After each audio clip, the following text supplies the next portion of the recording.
¿verdad? Así que bueno,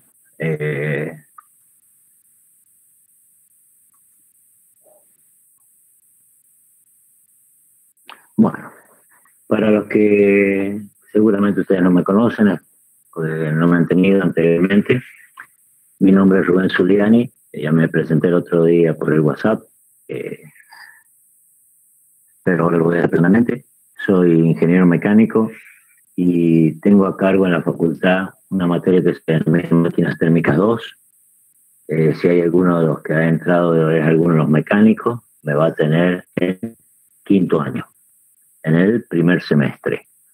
Máquinas Térmicas 2. Máquinas Térmicas 2, se las voy a hacer muy cortita porque lo vamos a ver más enseguida, no es más enseguida. En la próxima clase vamos a ver algo de ciclo Brayton. El motor turbina de gas, para hacérselas más cortas, es el famoso, la turbina del avión, que nosotros, cuando nos paramos entre un avión decimos, perdón, a un costado de un avión, decimos, la turbina del avión. Bueno, eso es un motor turbina de gas. Y eso es lo que vemos en quinto año con los mecánicos. Pero también en este grupo hay electromecánicos, ¿sí? Y a los electromecánicos me tienen el año que viene de nuevo en una materia que se llama máquinas térmicas. Y en esa materia que se llama máquinas térmicas vamos a ver todo lo que es la parte interior, digámoslo así, cómo son los procesos termodinámicos, cómo funciona el motor de un auto, que es un motor Otto. Y vamos a ver esta parte que le digo de turbina de avión. Pero los mecánicos no se van a cerrar de tener una vez. En cuarto año también tiene máquinas térmicas 1, que es la parte de motor de combustión interna, motor de un auto. Así que con varios de ustedes nos vamos a seguir viendo, los industriales no, pero con los mecánicos y electromecánicos nos vamos a seguir viendo algunos años más. Bueno, dicho esto, y vamos a empezar con la clase, que todavía siguen entrando gente, pero bueno, por ahí voy a parar. ¿Qué vamos a ver ahora? Vamos a ver compresores, los compresores de gases, ¿sí? Cuando hablamos de compresores, nosotros hablamos de comprimir un gas. Cuando hablamos de bombas, generalmente hablamos de comprimir agua. Pero para hacerlo más técnico, lo que comprime una bomba no es agua, o lo que impulsa. Lo que utiliza una bomba es un fluido incompresible. Y el fluido incompresible, más comúnmente que nosotros conozcamos, es el agua. Y lo que operan los compresores son gases, son fluidos compresibles. Es decir, cualquier gas, el que a ustedes se les ocurra, incluido el aire. Entonces, les decía que vieran un poco el video, porque no es lo mismo explicarlo así que haber visto el video de compresores. Pero bueno, ¿qué es lo que es compresor? El compresor es un mecanismo, o una máquina, como le quieran llamar ustedes, que tiene como finalidad tomar gas a una presión, que en general es la presión atmosférica, en general, y ese gas, comprimirlo, elevarle su presión y tener un gas a una presión mayor, un gas útil. Yo cada tanto les voy a preguntar si me están escuchando, porque con esto de las conexiones muchas veces nos ha llegado a pasar que uno habla y por ahí está cortada la conexión. Entonces cada tanto les voy a decir, ¿me están escuchando? Y alguno por favor conteste, diga sí. Bueno, vamos ya a un tiempo bastante prudencial, así que vamos a empezar ya con la presentación. Antes de presentar, cierto que con ustedes no hemos tenido clase, ustedes me están viendo por una ventana que dice Rubén Zuliani, pero hay otra ventana que también dice Rubén Zuliani, ¿sí? Quiero que me digan si pueden entrar a esa ventana, porque ahora voy a poner mi mano en la ventana. Es simplemente ahí me contesta que sí se ve. Bueno, ¿qué es lo que vamos a hacer? Nosotros, como mi forma de trabajo, ya veo que la mayoría contestaba que sí acá. Lo que pasa es que cuando llega la presentación, yo ya prefiero que cuando pregunten, ¿me están escuchando?, que alguno ponga el micrófono y diga sí, porque en realidad cuando uno hace una presentación ya no vemos nada y mi celular está arriba, ¿sí? Es el que está haciendo las veces de cámara. Entonces por ahí le voy a decir, vamos a la pizarra y vamos a ir directamente a la pizarra, porque la presentación por ahí puede darle cero, queremos hacer un gráfico y lo vamos a presentar en la pizarra. Bueno, dicho esto, a la presentación.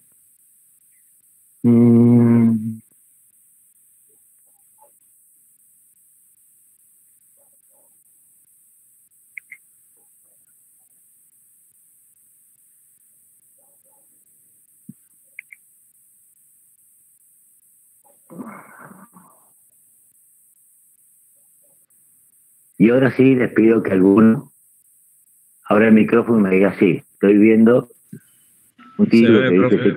Sí, bueno, sí, perfecto. Sí, bueno, ahora sí. Entonces, simplemente es el... Y este no es, así que vamos a empezar de nuevo, disculpe.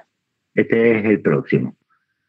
¿Sí? Entonces, disculpen un segundo porque vamos a... El que tiene que entrar el compresor de gas, a no ser que les dé el...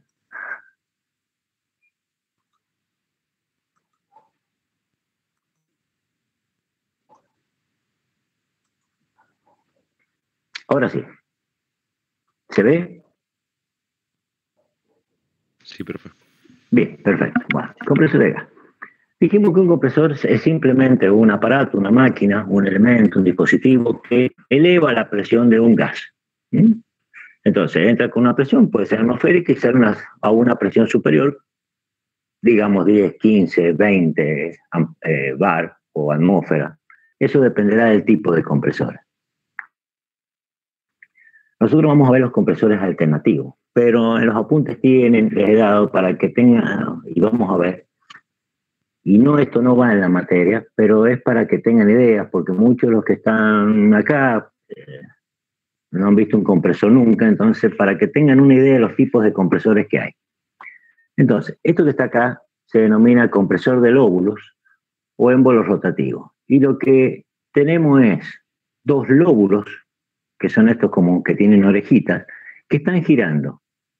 Tienen dos ejes que están girando dentro de una carcasa. Entonces, lo subes por donde entra el aire y esto al girar va comprimiendo el aire, le va a dar una cierta presión por los dos costados y va a salir por la otra parte con una presión mayor. Ahí está puesto de costado para que lo veamos. Esto es simplemente un croquis para que tengan idea que hay unos denominados lóbulos, o son émbolos que van rotando uno para cada lado, por lo tanto se va haciendo una compresión contra las paredes de esta carcasa. Después están los compresores de tornillo.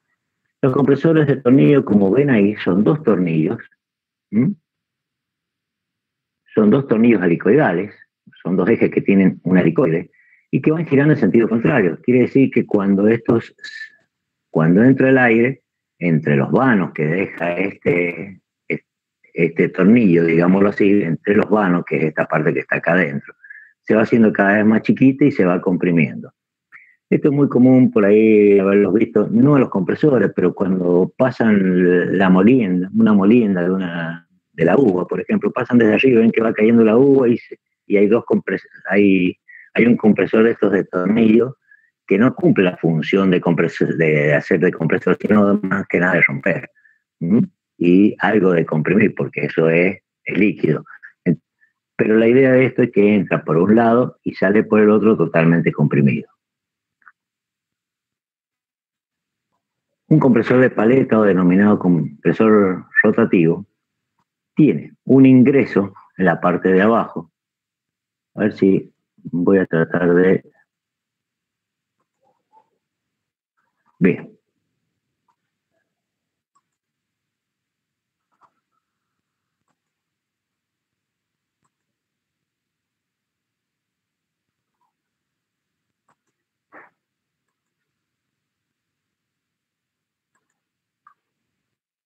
Bueno, tenemos acá un ingreso.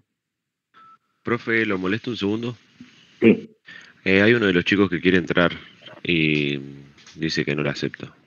Y lógicamente, ¿qué les dije yo? Ahora tenemos Sí, que sí, bajar sí. la presentación. Pasa que el chico esperaba que le mande el link. Sí, escribió en el grupo. Bueno, a ver, voy a tratar de sacar ahí. No, el link ya se mandó, es decir, el link lo tienen ustedes hace unos cuantos días. Y el link es el único que se utiliza. Así que bueno, ahí voy a cortar la. Sí, de la única manera yo no lo veo, así que de la única manera es lo que ustedes me están diciendo que está la. A ver si puedo. Ahí está. Pero les aclaro, cada vez que hacemos esto, estamos a otra más.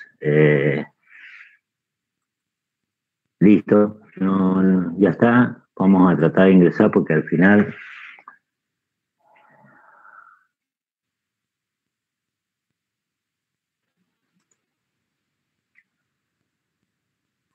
Pregunto, ¿están viendo ahora? Ahí puse de nuevo. Sí, se ve. Bueno, Se ve, profe. bueno, listo. Entonces, el compresor de paleta, ¿qué es esto? Es como ustedes verán acá, y lo tienen mucho más bonito y mucho más explicado en el video. ¿Sí? Esto es un compresor que acá en el medio tiene un eje por donde está girando y una carcasa que tiene un eje que no es concéntrico. O sea, el eje de la carcasa es un poco más abajo.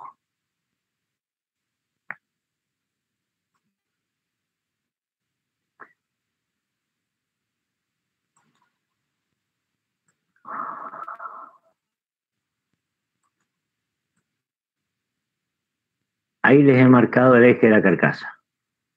El eje del, perdón, ahí, un poquito más arriba, ahí. Ahí está el eje de las paletas. ¿Qué son las paletas? ¿Sí? Son una serie de paletas que están dentro de un cilindro acá, cada una de ellas. Es como si fuera una viroma y adentro ¿qué tienen? Tienen el tubito con la tinta. Pero esto tiene un resorte. Quiere decir que cuando esto gira, las paletas están con el resorte comprimidas contra esta pared. Como esta carcasa no es concéntrica, sino el centro de la carcasa será acá, ahí lo vamos a marcar. ¿Mm? Entonces, como el centro de la carcasa ahora, ¿cuál es? Es distinto. Por lo tanto, las paletas van a tratar de salir y van a estar siempre contra la carcasa. Eso negro que está ahí es como si fuera el resorte acá adentro. Entonces, el aire va a entrar por un lugar donde tenemos un gran volumen y de a poquito esto va comprimiendo. Supongamos que este sea el sentido, se va comprimiendo cada vez el volumen es más chico, más chico, más chico y por lo tanto esto se va comprimiendo y encuentra por dónde salir, que sale por ahí. Encuentra por dónde salir el gas, luego de haber sido comprimido. Entonces las paletas, como verán, se van cerrando contra el eje porque están pegando en la pared en forma permanente y acá se van abriendo. Entonces, por donde se abre ingresa, por donde sale, ya está comprimido el gas. Lo demás es anecdótico, lo que ustedes ven en la figura. Pero ese es un compresor de paleta. Y después tenemos un compresor centrífugo, creo que la gran mayoría va a ver en las empresas, donde ingresa el aire y el aire ingresa por un sector como este. El aire ingresa generalmente a 90 grados, o lo podemos poner acá también. Entonces ingresa a 90 grados, pasa por una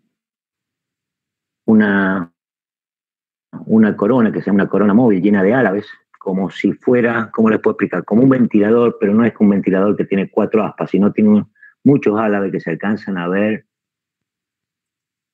si lo pueden llegar a ver acá, en ese sector.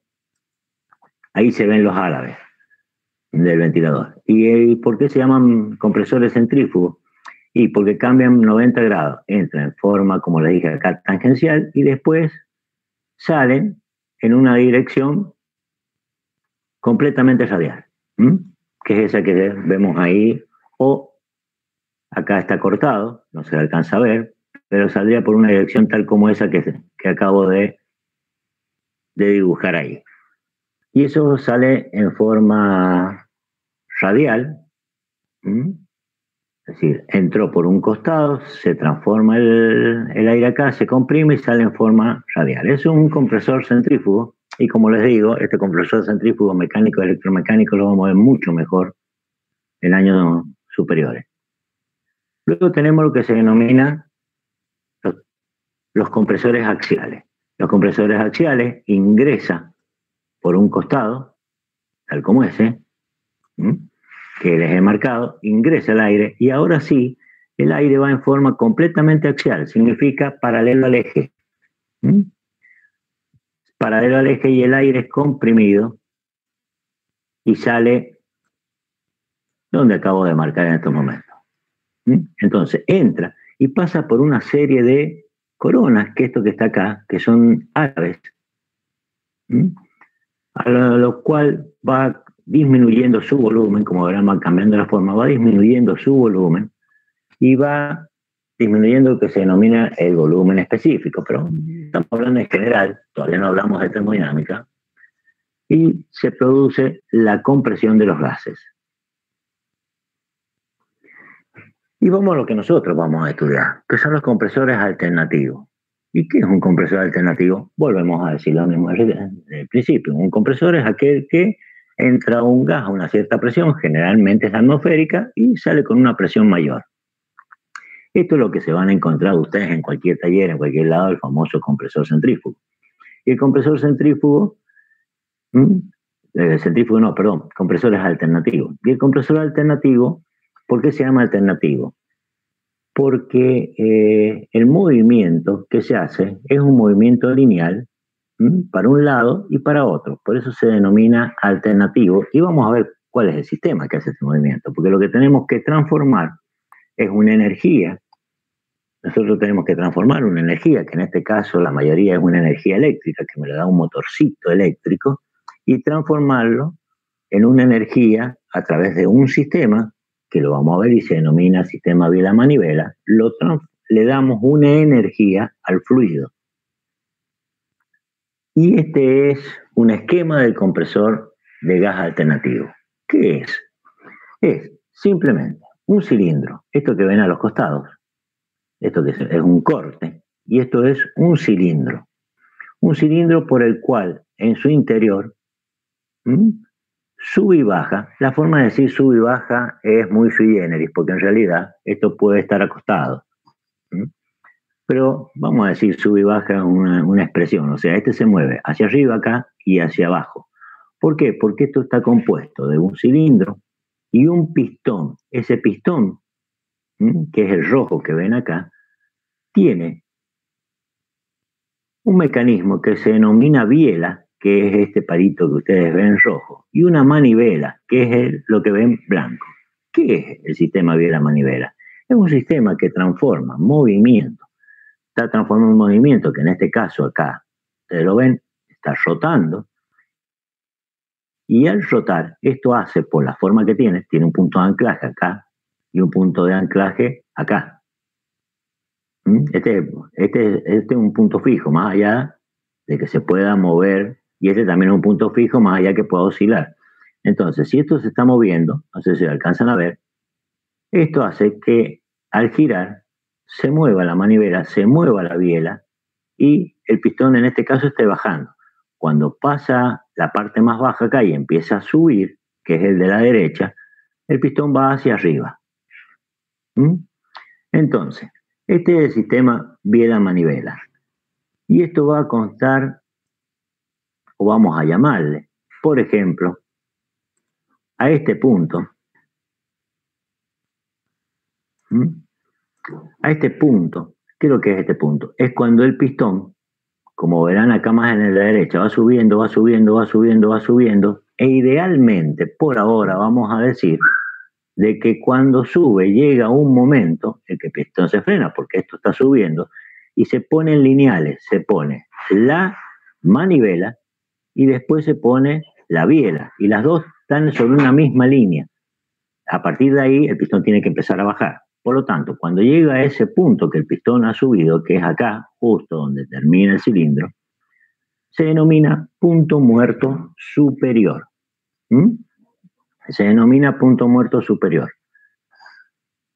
Y cuando el pistón ahora sigue bajando, sigue bajando, sigue bajando, llega un momento en que la manivela está acá vertical y la biela también está vertical. Vamos a suponer que un punto por la figura sería por acá, más o menos. ¿Mm? Ese punto que acabo de marcar, o esa rayita, significa es lo que se denomina punto muerto inferior. Por lo tanto, el pistón va entre un punto muerto superior y un punto muerto inferior. ¿Mm?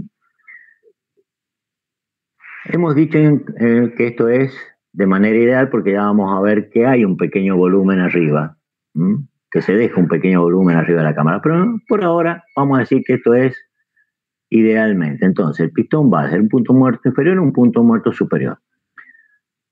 Han visto acá dos cositas que vemos acá que son unas válvulas.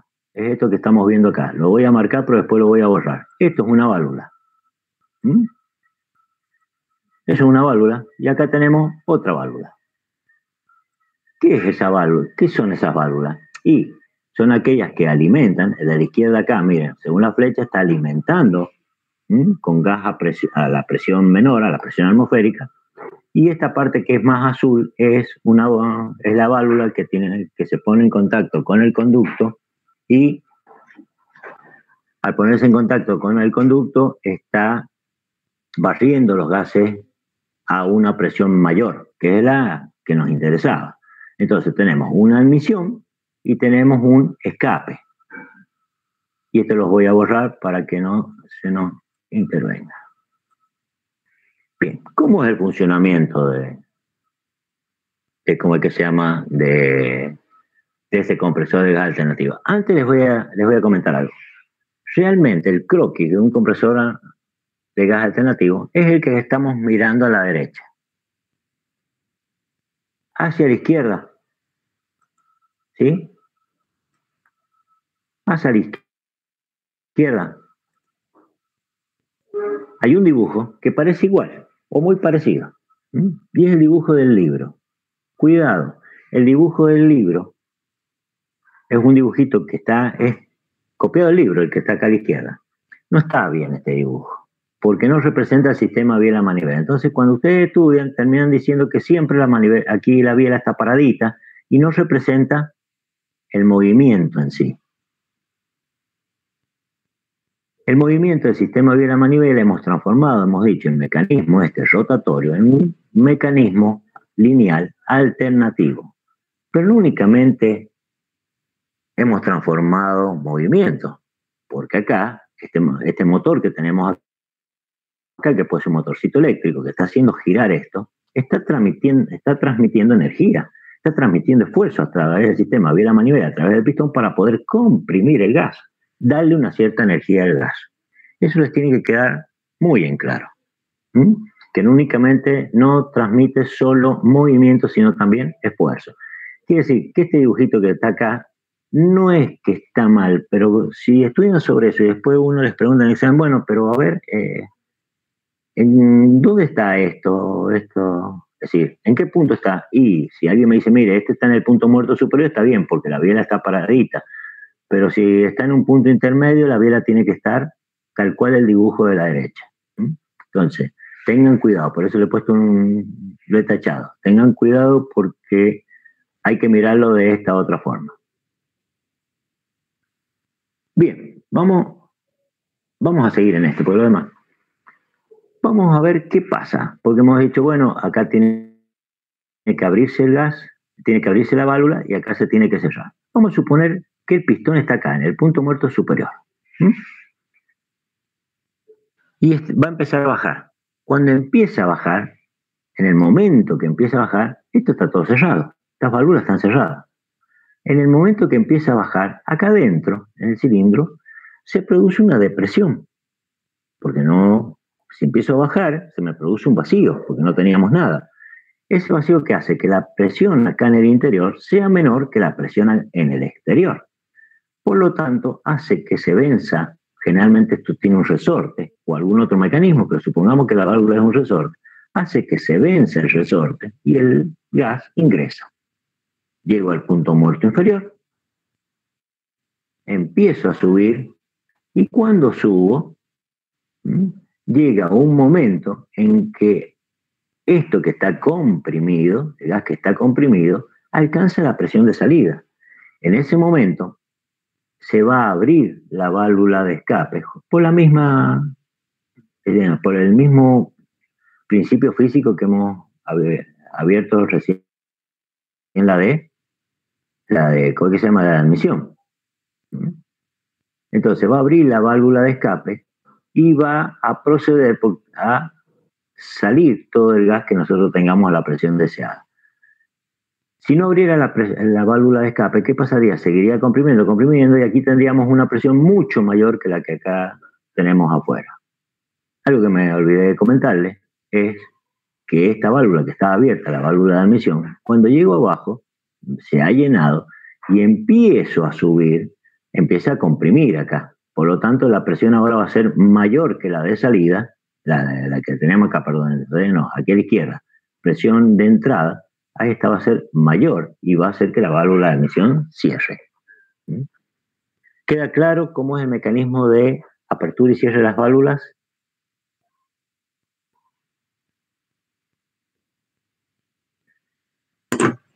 Sí, profesor, entiendo.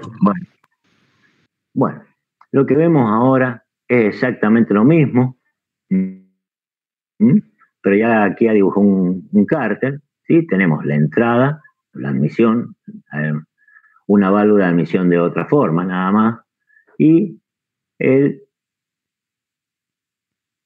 émbolo, este pistón, con la biela y con la manivela. Acá está ingresando y acá ya está saliendo.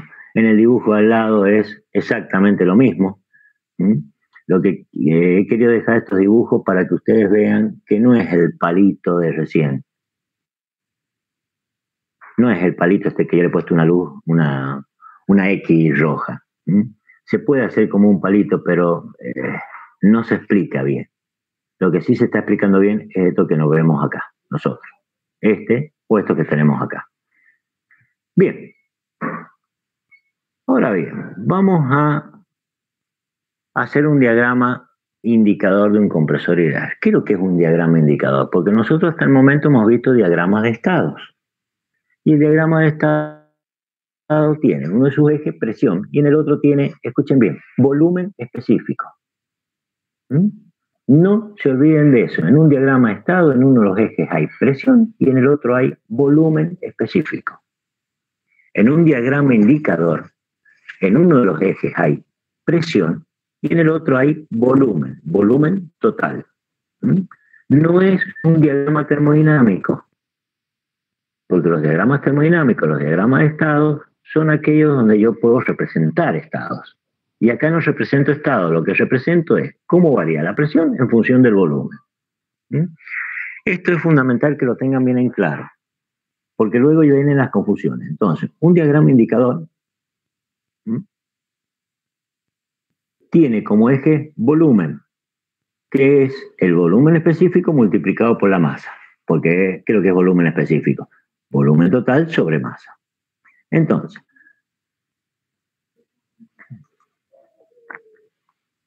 acá tenemos lo que se denomina punto 1. ¿Qué significa el punto 1 que tenemos acá? Es el punto en el cual estábamos en el punto muerto superior. Ahí estamos, lo vamos a hacer más chiquito, por supuesto.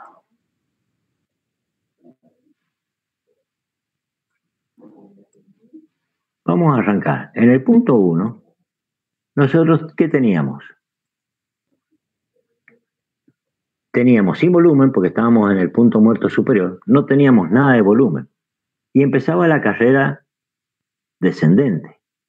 Entonces, pues, sigue la carrera descendente. El momento que va a empezar esta carrera, se abre la válvula de admisión y entra masa. ¿Hasta dónde entra masa? Hasta que llegó al punto 2. ¿Y qué es lo que es el punto 2? Y el punto 2 es el punto inferior, donde llegué y tengo la velocidad del pistón 0 y voy a cambiar de dirección. Entonces, ahí cambio de dirección y empiezo a subir y empiezo a comprimir. Entonces, de 2 a 3 se produce una compresión, pero ya no entró más mezcla. El punto 2, perdón, me mezclan los gases. En este punto 2 deja de ingresar gas. Entonces, de 2 a 3 comprimo ese gas y cuando llego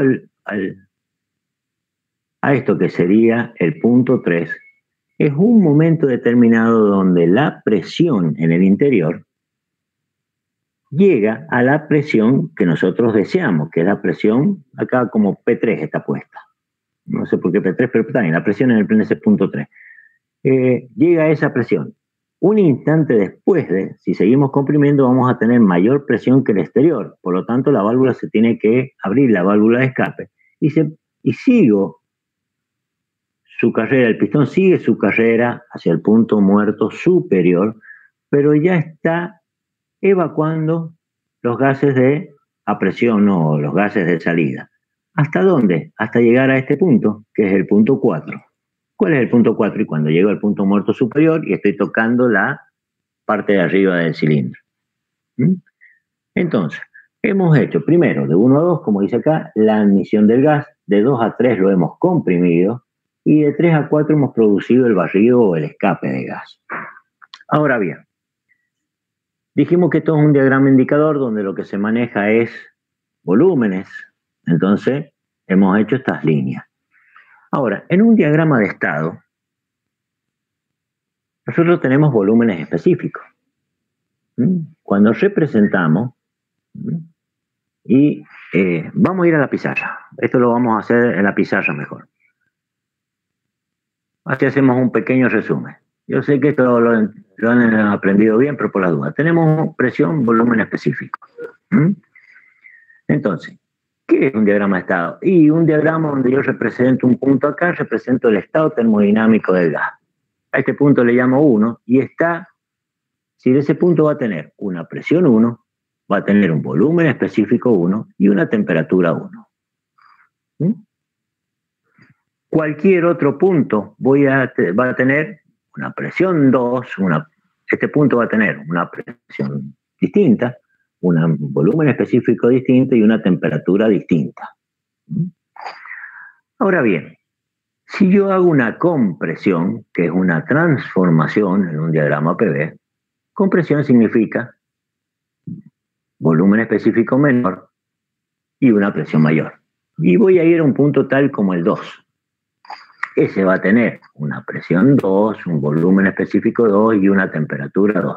Ojo, puede llegar a ser la misma temperatura si esto fuera un isotermo. Y me voy a adelantar un poquito. Esta compresión, como le dije recién, a lo mejor puede ser un isotermo.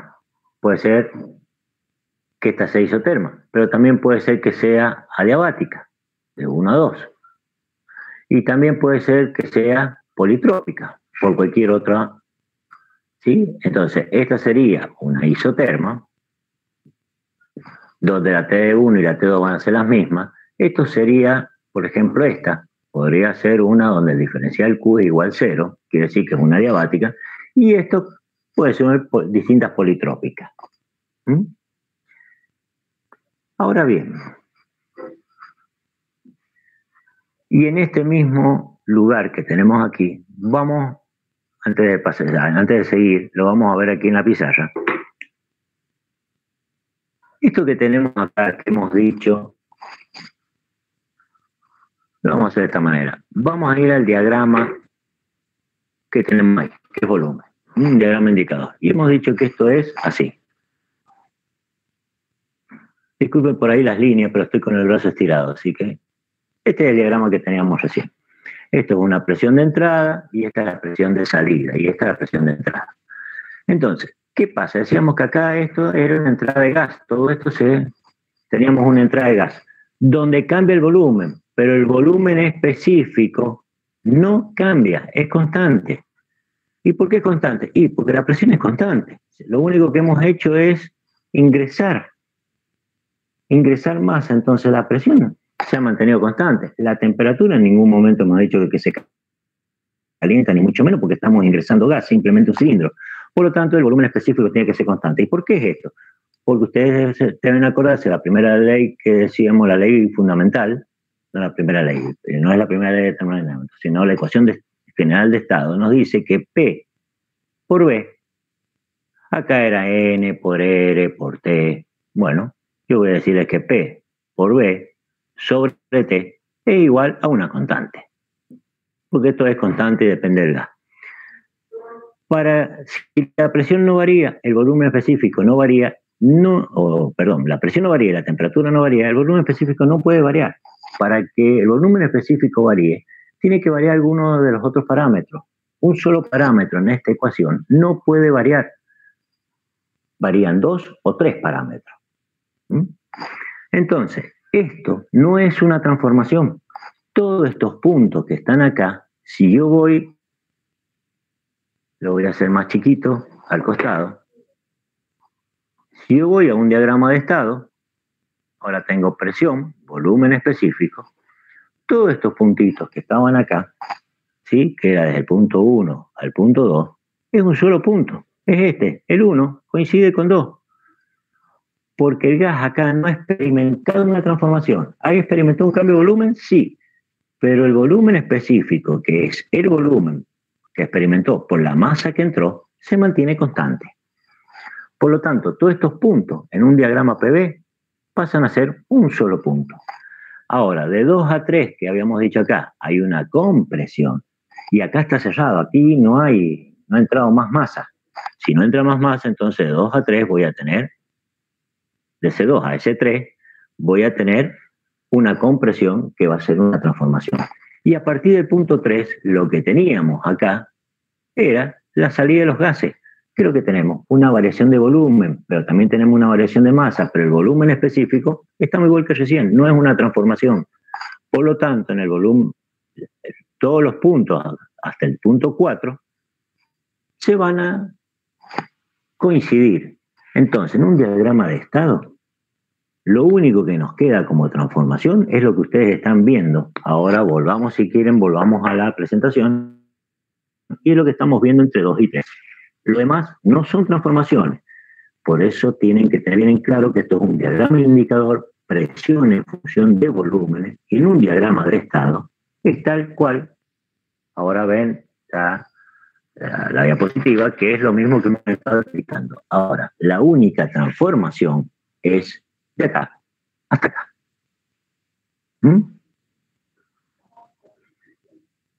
Bien. Ahora bien, ¿qué tipo de trabajo nos vamos a necesitar? ¿Un trabajo mecánico o un trabajo de circulación? Trabajo mecánico, para hablar de trabajo mecánico tenemos que hablar de sistemas cerrados. Y para hablar de trabajo de circulación tenemos que hablar de sistemas abiertos. Vamos a la pizarra y hacemos un pequeño repaso. Y el pequeño repaso dice que el primer principio para sistemas cerrados dice que el diferencial de Q es igual al diferencial de energía interna más el trabajo mecánico. Bueno, en la pacala ponemos un A, pero en realidad es un trabajo mecánico. Y acá algunos van a decir, no, pero mira, acá es la derivada parcial, no importa. Lo importante es que sepan que la variación del calor, ya sea que sea parcial, es igual a la variación de energía interna más un trabajo mecánico. Ese dice el primer principio para sistemas cerrados. L, mecánico. El primer principio para sistemas abiertos es muy parecido, pero ahora estamos hablando de entalpías y hablamos de trabajo de circulación. ¿Qué diferencia hay? Si hablamos de trabajo de circulación, volvamos a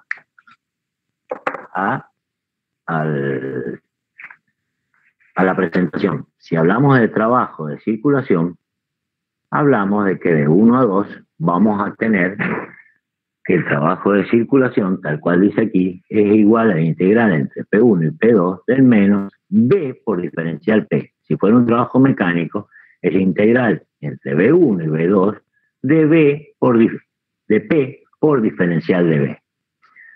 ¿Por qué hemos rayado acá el trabajo hacia la curva de las P? Por una sencilla razón. Decíamos que acá, ¿sí? Cuando tomamos un diagrama, no el diagrama estado, sino el diagrama indicador, al principio, vamos a hacer esto, al principio decíamos que acá ingresa gas. Si esto ingresa gas, el gas está circulando, por lo tanto, es una masa que circula. Esto es parte de un sistema abierto, esta parte que tenemos acá. Acá hemos cerrado, no ingresa ni egresa masa, así que esto lo podríamos tomar de 1 a 2 como un sistema cerrado. Y a partir de 2 se barre el gas a la atmósfera, por lo tanto estamos hablando de un sistema abierto. Como siempre en un compresor vamos a tener una entrada de masa y una salida de masa en forma intermitente, pero en forma continua, así que esto va a ser intermitente en cada uno, ¿sí?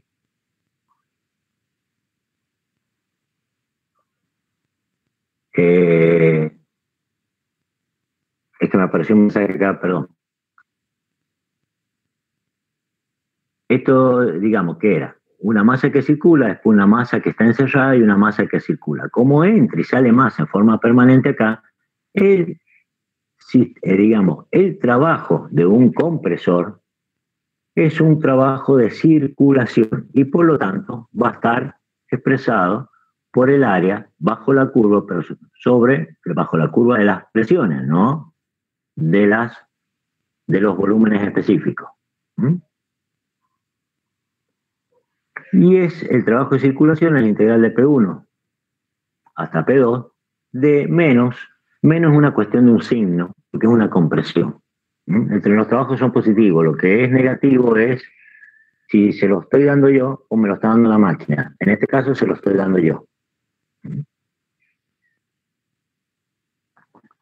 Ahora bien, si este trabajo de circulación, ¿está claro que es un trabajo de circulación?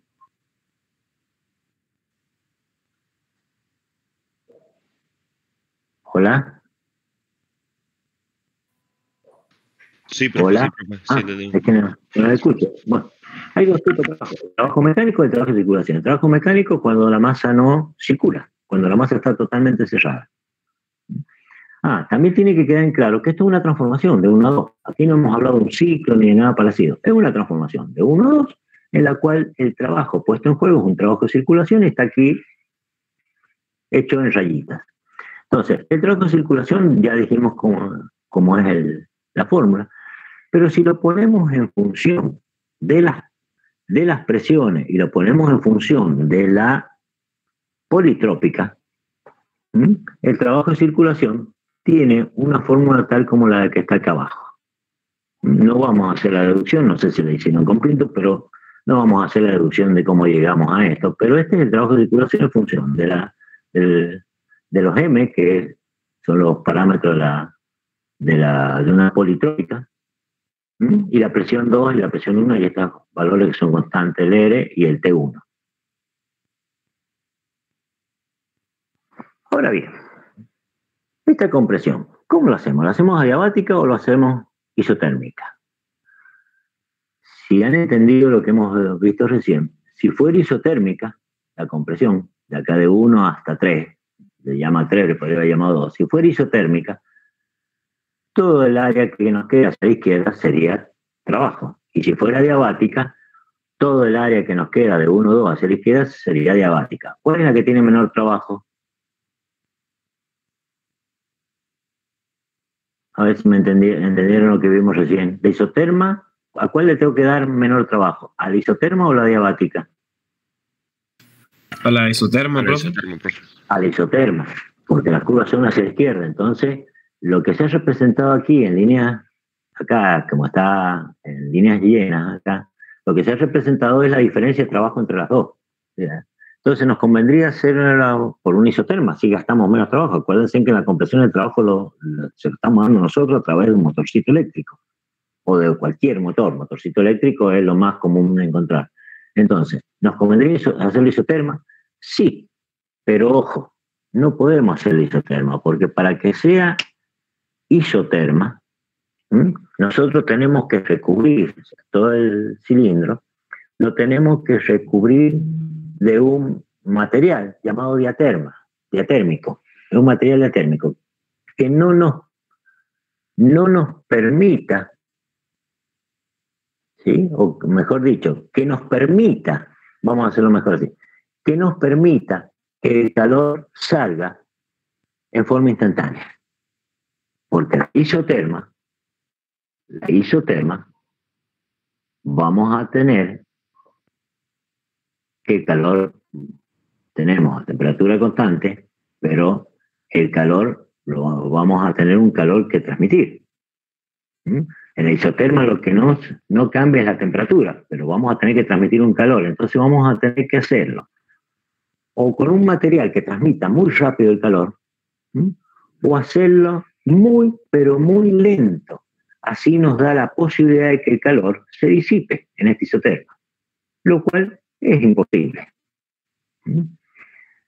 Y si le hiciéramos una adiabática, también tenemos problemas, porque para que no haya diferencia de calor, entre el punto 1 y el punto 2 no se transmita el calor, lo tenemos que recubrir al cilindro de un material totalmente aislante, que no pierda nada de calor.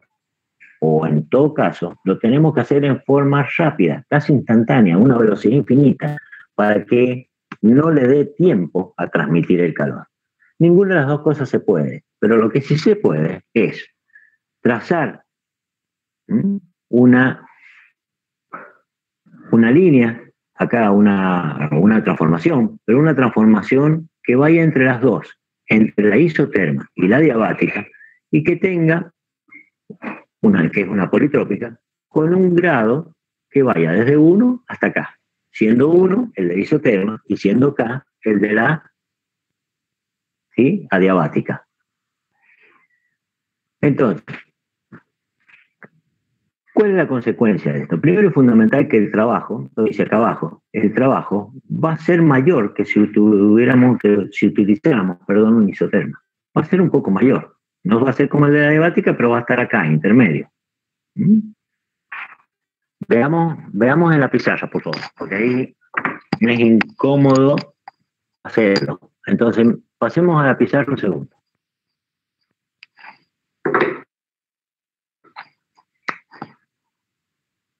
Dijimos, esto es de 1 a 2 si fuera isoterma.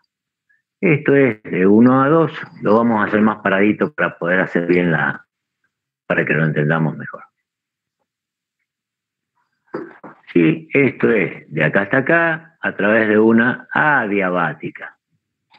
Bueno, en conclusión, lo que vamos a tener nosotros ahora es una curva tal como esta, donde vamos a tener mayor trabajo que si hubiera sido adiabática, porque ya lo hemos visto, esto va hacia la izquierda. Entonces, mayor trabajo que si hubiera sido isoterma, pero menor trabajo que la adiabática. Entonces, se hace a través de una politrópica que el M sea mayor que 1 y sea menor que, digamos acá, no, K.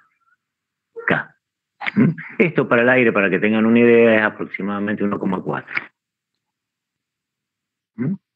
Ahora, ¿qué otro problema tenemos acá? Que si yo ahora lo hago a través de una politrópica, ¿qué me va a pasar? La temperatura acá en este punto va a ser mayor que la temperatura en este punto. Volvamos a la presentación. Entonces, nosotros tenemos que el punto de salida va a estar acá entre 2 y 3 y va a ser una temperatura mayor que la que podríamos haber tenido con un isoterma. Pero, lamentablemente, es así. Ahora bien, volvamos a la pizarra. Vamos a aplicar esto en la pizarra porque me parece que son mejores las explicaciones por ahí en la pizarra que lo que está hecho. Bien.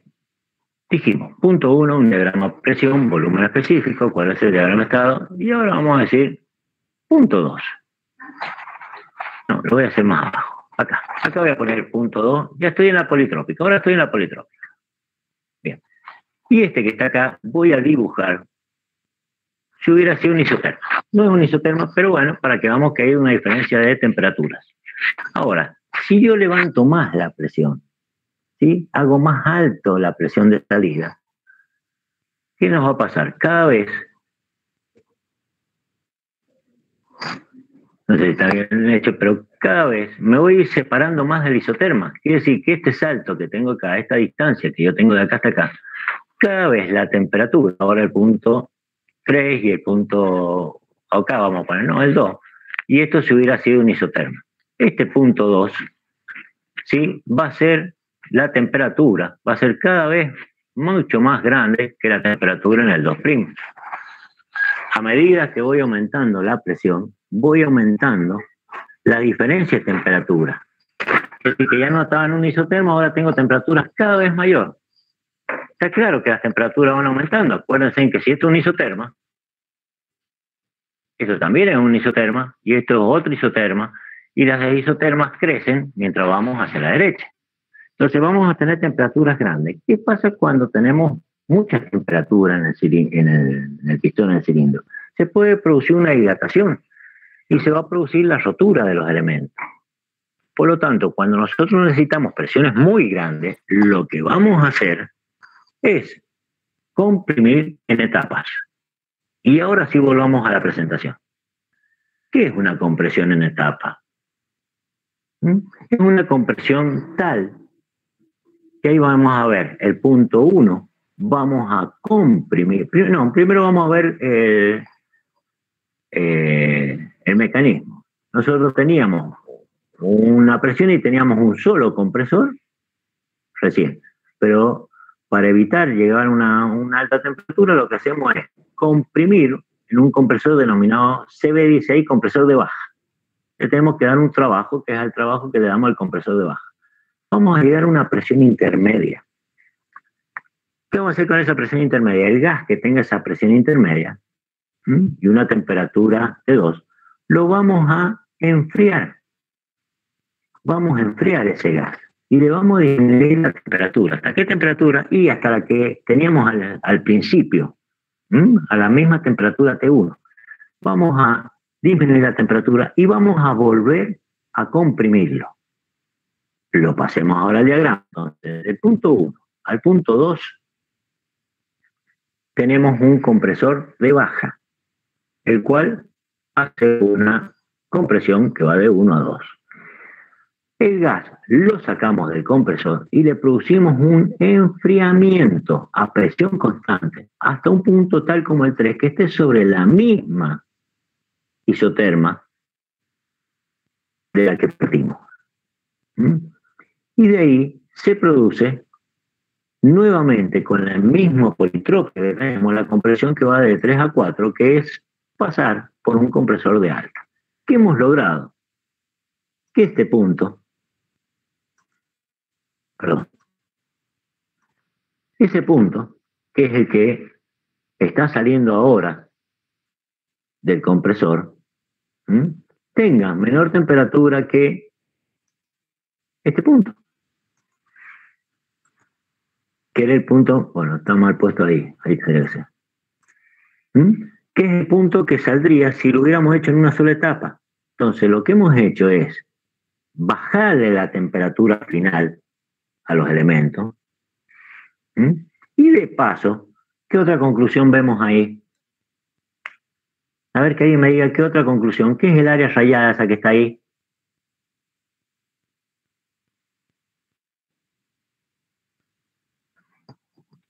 Vamos a tener menos trabajo.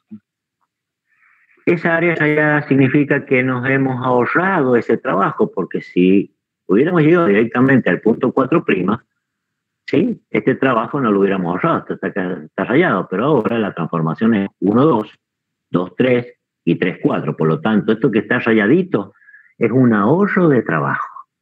Quiere decir de que, bueno, comprimir en etapas me ahorra trabajo, pero yo lo hago principalmente por la temperatura, para bajar la temperatura, pero de paso he ahorrado trabajo. Ahora, ¿puedo comprimir en más etapas? Sí, podemos comprimir las etapas que nosotros queramos. Mientras más etapas, si nosotros tenemos 50, 100 etapas, ¿qué va a pasar? Y es como vamos a ahorrar cada vez más trabajo, porque al final sería como que prácticamente vamos sobre la T igual constante. Es decir, están chiquitas las variaciones que nos movemos prácticamente sobre una isoterma, prácticamente. Ahora, hay que poner plata para tener 100, 50, sin compresión. ¿Se justifica? No. ¿Sí? Generalmente son en 2 o 3 etapas, 4 etapas, pero vamos a ahorrar trabajo. Ahorrar trabajo es bueno hasta cierto punto, porque si para ahorrar trabajo, en vez de tener 2 compresores, como tenemos aquí, en 2 etapas, voy a meter 10 compresores o 20 compresores, y la inversión va a ser tan alta que no se va a justificar. Entonces, se ponen los compresores que haga falta para bajar la temperatura del punto 4. Pero no, perdón la expresión, a lo tonto, porque lo que estamos haciendo es una inversión muy alta. Bueno, esta es la compresión en etapa. ¿Puede ser en más etapas? Sí. ¿Y cómo funciona un compresor de 2 etapas? Y fíjense, acá está muy simple. Fíjense que están en el mismo eje, el sistema biela-manivela, pero ahora son 2 compresores. Entonces el primer compresor ingresa el gas, lo comprimo, y este es un azul un poquito más intenso, lo hago pasar por un intercambiador de calor. Y después lo hago entrar acá al segundo compresor y ya sale con una presión mayor. Ahora, hasta esta altura dirán, ¿y cómo es esto del intercambiador de calor? Un intercambiador de calor. Hay infinidades. Yo les voy a mostrar uno muy rápido. Yo, por ejemplo, tengo un gas que entra por acá, rosado a la derecha, entra un gas, y acá hay un montón de tubitos. El gas circula por estos tubitos, que son estos tubitos rosados, y van y se transforma aquí en turquesa. Esto es un gas. Por el otro lado, ven que por afuera de los tubitos, acá voy a poner agua. Yo pongo agua, y el agua circula por todos estos lugares, circula por acá, por afuera de los tubos, y sale por acá abajo. El agua, al estar en contacto a través de los tubos con el gas, ¿sí? El agua, y esto digamos que el gas era caliente, el gas se va a enfriar por estar en contacto con el agua, porque el gas a lo mejor acá, voy a decir un número cualquiera. Acá el gas está a 100 grados centígrados y el agua entra a 15. Entonces, de estar en contacto, el gas le va a transmitir calor al agua, o el agua va a absorber el calor del gas, y se lo va a llevar, el agua se va a calentar, pero esto que teníamos como gas se va a enfriar. Este es el principio de un intercambiador de calor. Alguien cede calor y alguien lo absorbe.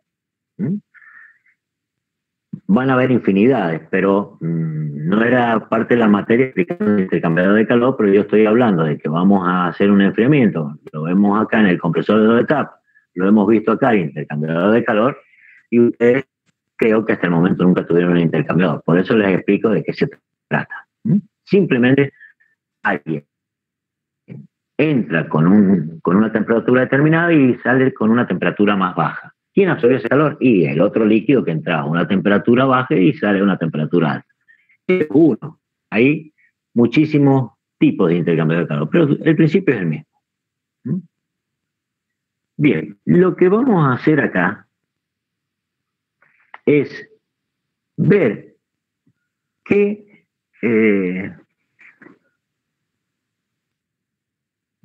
presión intermedia nos conviene. Porque hemos dicho, vamos a hacer un compresor de etapa, ¿cuál es la presión intermedia que nos conviene? Dijimos que había una fórmula, que era esta que tenemos acá, que es la que nos dice cómo es el trabajo de circulación. Y ahora tengo 2 compresores, uno de baja y uno de alta. La idea de cuando estudien esto es que sepan el mecanismo, no que hagan la deducción, pero que sepan ustedes qué es lo que hemos hecho para llegar a la fórmula de la presión. Esto que quede bien en claro, no es que tienen que saber y tengo que escribir esto, pero tienen que saber que el trabajo está en función, más o menos cómo está en función de las M, cómo está en función de las presiones, y después ver cuál es el mecanismo para llegar. Entonces, tengo un trabajo. Espérenme un segundo, porque me estoy quedando sin batería. Bien. Tengo el trabajo que va en el compresor de baja, lo que voy a tener que tener en cuenta es que voy de la presión 1 a una presión acá intermedia. Y del compresor de alta voy de la presión intermedia a una presión 2. Ahora tengo que sumar los dos trabajos.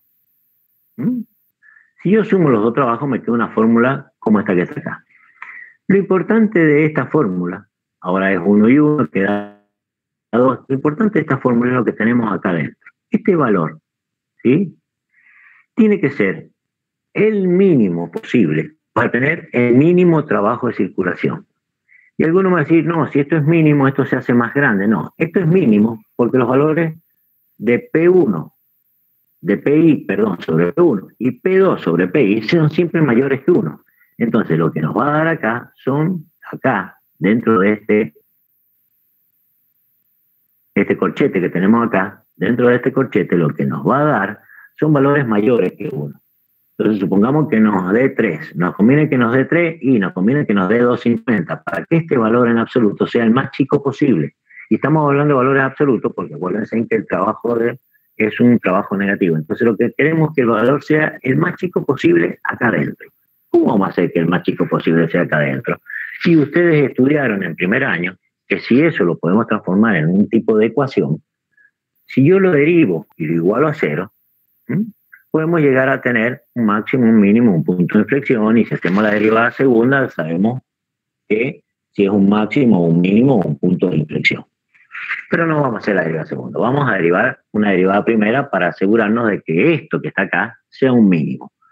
Para eso hacemos algunos artilugios.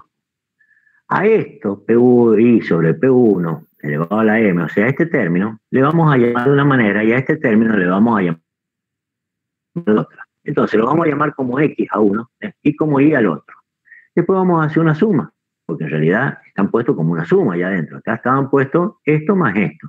Entonces hago una suma, pongo Z igual a X más Y. Y después digo que X por Y es igual a C. Hago algunos traspasos que se los dejo para que lo vean ustedes. Pero la idea es que derivemos Z con respecto a X. Entonces, vamos a obtener como conclusión de esto, y después se lo dejo para que lo terminen de analizar, que cuando X es igual a Y, tenemos un mínimo. ¿Qué significa? Que cuando la primera parte del término es igual a la segunda parte, tenemos un mínimo. Y si son iguales la primera y la segunda parte del término, voy a ir al de recién, quiere decir que esta parte, llegamos a la conclusión de que es igual a esta. Si son iguales, estos son iguales los trabajos. Quiere decir que el que hace que el trabajo sea mínimo es aquel donde los trabajos son iguales. Cuando los trabajos son iguales, el trabajo de circulación es mínimo. Estoy hablando del compresor de baja y del compresor alta. El trabajo, la suma de todo va a ser mínima cuando el trabajo de baja es igual al trabajo de alta. Y acá hacemos una deducción y tenemos una particularidad, que la presión intermedia va a ser igual a la media geométrica, o sea, la raíz cuadrada de P1 sobre P2. Esa presión intermedia es la más favorable y hace que los trabajos sean iguales y por lo tanto el trabajo total sea mínimo.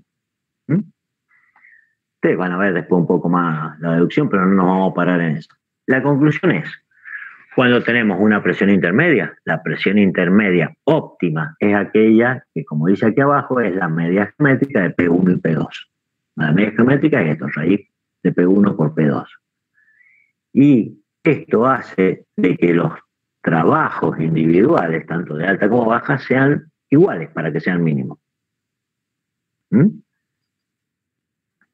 Si hacemos una compresión en 3 etapas, se la dejo que la analicen ustedes, pero es exactamente lo mismo, pero ahora es un poquitito más complicado porque ahora tenemos X, Y tenemos Z. Entonces vamos a tener que tener una ecuación que ponga W en función de estas.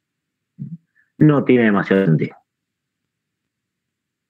Bien, y vamos a algo que es importante. ¿Vamos bien hasta ahora, chicos? ¿Hay algo que nos ha quedado en el tintero?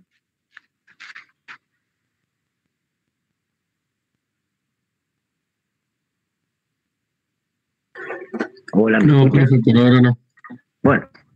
Bueno, veo por lo menos que me van a escuchar. Y ahora vamos a hablar de espacio nocivo. ¿Qué es el espacio nocivo? ¿Se acuerdan cuando decíamos acá arriba? Vamos para atrás. ¿Se acuerdan cuando empezamos a hacer todo esto? decíamos, vamos al punto muerto superior que está. ¿Dónde estaba el punto muerto superior? Lo dibujamos por acá. Acá, pegado a donde termina el cilindro. Este es el punto muerto superior. Decíamos que no había nada de gas. En realidad, no puede trabajar así un compresor. Esto fue una explicación. ¿Por qué no puede trabajar así un compresor? Porque tiene que tener un pequeño volumen arriba. Cuando el punto llega para el punto muerto superior, no va a estar acá, sino el punto muerto superior tiene que estar acá. Tiene que estar más abajo. No puede, este que estaba acá, chao, no tiene que existir. Eso era para explicarlo. Pero acá debe quedar un volumen. Cuando el compresor va hacia arriba, el pistón, y llega, y la biela y la manivela, o sea, la manivela va a estar acá paradita y la biela va a estar totalmente paradita, o sea, vertical, y va a llegar hasta acá el compresor, hasta ese punto. Porque tiene que dejar un volumen. ¿Y por qué tiene que dejar un volumen? Por algunas razones. Hemos dicho que al comprimir se genera temperatura. Hemos comprimido y hemos generado una cierta temperatura. ¿Qué pasa cuando, digamos, cuando esa temperatura es grande? Ya dijimos, lo hagamos en etapa, pero esa temperatura sabemos que es alta. Y esa temperatura alta puede llegar en el pistón o en el cilindro, puede llegar a producir deformaciones, alguna pequeña dilatación. Entonces imagínense que no hubiera acá un volumen y directamente esto pegara allá arriba con la misma inercia, es decir, y al pegar y subir una pequeña deformación romperíamos todo, no hay un huelgo, o sea, no, si tocara arriba se podría romper. Aparte, esto que hemos dicho que abren las válvulas y hablan en forma instantánea, son mentiras. Esto es ideal, pero nada es instantáneo. Las válvulas necesitan un movimiento para moverse, necesitan un espacio. Por lo tanto, si esto, el punto muerto superior, estuviera allá arriba pegado, cuando estoy llegando con el pistón, podría estar tocando las válvulas también. Y la tercera razón es que para que vamos a la pizarra. La tercera razón la vamos a poner acá, porque si no por ahí no la vamos a entender. Nosotros teníamos, y ustedes han visto, no sé si en física 1, pero bueno, por si no lo han visto, tenemos lo que se denomina tolerancia. Entonces yo digo que este es un pistón, ¿sí? Por ahí abajo está el coso, por atrás sale la biela, pero esto es así, rústicamente, esto es el pistón. Yo digo que esto, lo pongo acá, que el diámetro de este pistón es igual. Y para darle algo real, pongo que es igual a 100 en milímetros, lo voy a dar, más menos 0,01. ¿Qué significa más menos 0,1? Y esto significa la tolerancia.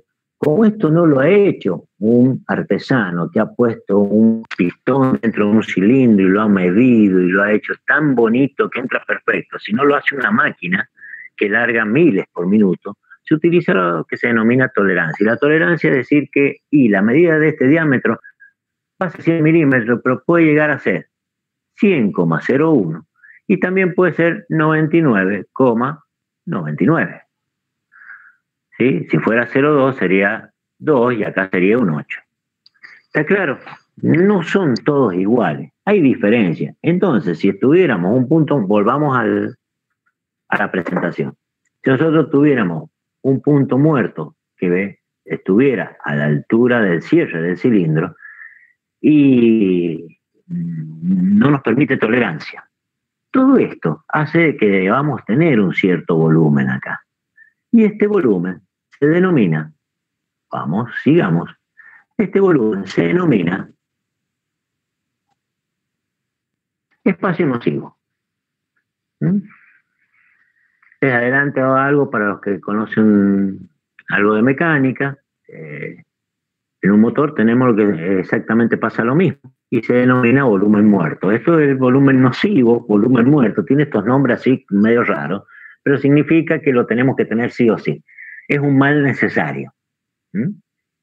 tener un espacio nocivo. En los motores, después lo vamos a ver, todo es volumen muerto. Entonces, ¿tenemos que tener un espacio nocivo? ¿Sí o sí? Ahora bien, ¿cuál es el espacio nocivo? Este que está acá. Ahora, volvamos a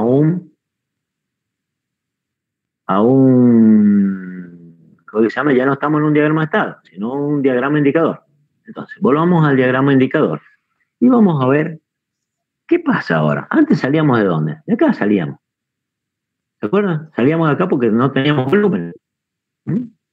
Ahora, esto no es así. Vamos a tener que salir desde este punto.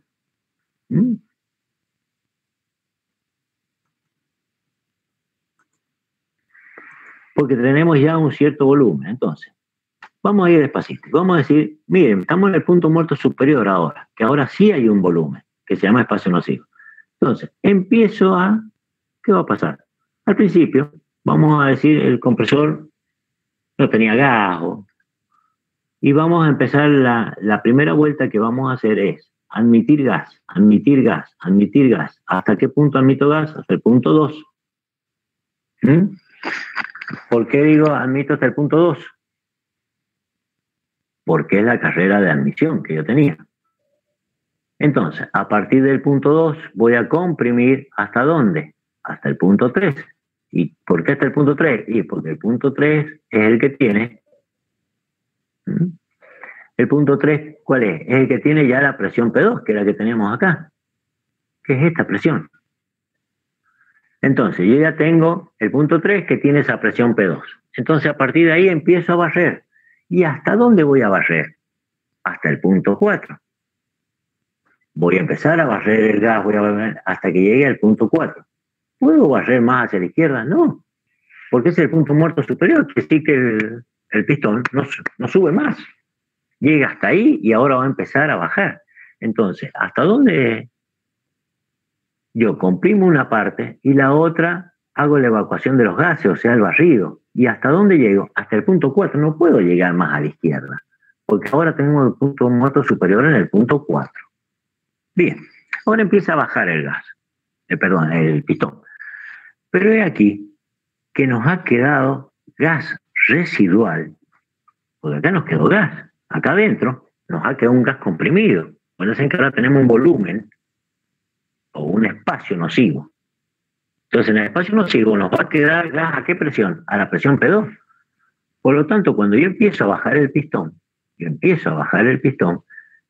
no me va a entrar gas, porque el gas que me tiene que entrar está a esa presión, que es la presión P1. Y la presión que tengo en el interior del cilindro es mayor. Entonces empiezo a bajar, y va a empezar a disminuir la presión de ese gas residual. Cuando llego al punto 5, donde la presión del gas residual es igual a la presión P1, que es acá en este punto 5, el gas residual ya ahora tiene la presión que tiene el punto P1. Entonces, si siguiera descomprimiendo esto, y tendría una presión menor que P1. Entonces, en ese momento se abre la válvula de admisión y se produce el ingreso del gas, que va desde 5 a 2. Quiere decir que el gas no ha entrado todo lo que podría haber entrado, sino ha entrado nada más que lo que me ha permitido este gas residual. El gas residual primero se ha descomprimido, cuando llega acá, recién en este punto, entra gas. Quiere decir de que si vemos acá abajo, hemos dicho que tenemos un B sub A. ¿Qué será el B sub A? Es el volumen que realmente hemos aspirado, que va desde el 5 al 1. Ahora, ¿qué es lo que se hace como barrido? Y el barrido es esto. El barrido es desde el punto muerto superior al punto muerto inferior. Nosotros acá estamos haciendo un barrido, pero no está entrando gas. ¿Por qué no está entrando gas? Y porque tenemos gas a una presión mayor y tenemos que descomprimirlo primero para que entre gas. Entonces, hay una diferencia entre el gas que podría haber entrado en forma ideal, que es el volumen de barrido, y el gas que realmente entra, que es el volumen aspirado. Este es el concepto. De ahí en más, bueno, de ahí en más llegué al punto 2 y empiezo a comprimir nuevamente. Llego al punto 3, ya llego a la presión P2. Cuando llego a la presión P2, se abre la válvula de salida y barro el gas, hago barrido del gas que se vaya, ¿sí? Por el conducto de salida, a donde yo lo voy a utilizar. Y a partir del punto 4 empiezo a descomprimir el gas residual que me quedó producto de que acá tengo gas, acá adentro tengo gas. Me empieza a descomprimir en el momento que ese gas residual llega a la presión P1, se abre la válvula de emisión y ahora sigo en esto que está acá, que es un movimiento en un diagrama indicador. Entonces, resumen. El espacio nocivo es un mal necesario y lo necesitamos ¿por qué? Lo necesitamos por las altas temperaturas, por un problema de dilatación, por un problema de que las válvulas necesitan espacio para poder abrirse y por un problema de tolerancias. Y realmente en un compresor, acá un compresor más real, no aspira todo lo que podría aspirar, sino aspira una parte que se llama volumen aspirado. La otra parte es descomprimir el gas residual que no fue expulsado al exterior y que tiene una presión mucho más alta que la presión P2, que la presión de salida, y tiene que ser descomprimido. ¿Alguna pregunta de lo que acabamos de ver o se ha entendido? No, se entendió, profe, se entendió. Bueno, se entendió, profe. Bueno, esta es la idea. Cuando después hablamos nosotros y preguntamos en un examen, la idea es que sepan por qué está este volumen o volumen. Lo que pasa es que es un volumen B sub 0 y uno está acostumbrado, disculpen por ahí digo volumen, porque uno está acostumbrado en la jerga al volumen muerto de los motores. Pero bueno, se denomina espacio nocivo. Si alguien me dice, mire, ese es un volumen muerto, está bien. No le voy a decir que está mal, porque le va a pasar como a mí, está acostumbrado a hablar del volumen muerto de los motores. Bueno, cumple prácticamente la misma función. En el otro es otra cosa, pero no importa. Pero la función en principio es la misma. En el otro necesitamos un lugar donde se produzca la combustión. Bueno, aparece entonces algo que se denomina, algo importante que se denomina rendimiento volumétrico. Y el rendimiento volumétrico lo tenemos escrito acá, es B sub A sobre B sub B. ¿Qué es lo que es? Volumen aspirado, que ya explicamos qué es lo que es, el volumen que realmente aspiramos, y el volumen de barrido, que es el que en forma ideal podríamos haber aspirado, pero no lo hemos podido aspirar. Entonces, mejor rendimiento significa mayor B sub A y menor B sub B. O sea, hacemos el volumen lo hacemos el espacio nocivo lo hacemos lo más chiquito que podamos para que realmente podamos tener un volumen aspirado mayor. Y también aparece lo que se denomina relación de espacio nocivo. La relación de espacio nocivo, tómenlo así como está, es el volumen B sub 0, que era el espacio nocivo, sobre el volumen de barrido. Bien, ¿de qué depende este rendimiento? Y ya lo vamos a ver en una fórmula. Pero más allá de la fórmula, me interesa el concepto. El rendimiento volumétrico va a depender de qué. Va a estar en función de ese espacio, de relación de espacio nocivo, porque ya hemos dicho recién, y si el B sub 0 fuera lo más chiquito posible y el B sub A se acercaría más al B sub B.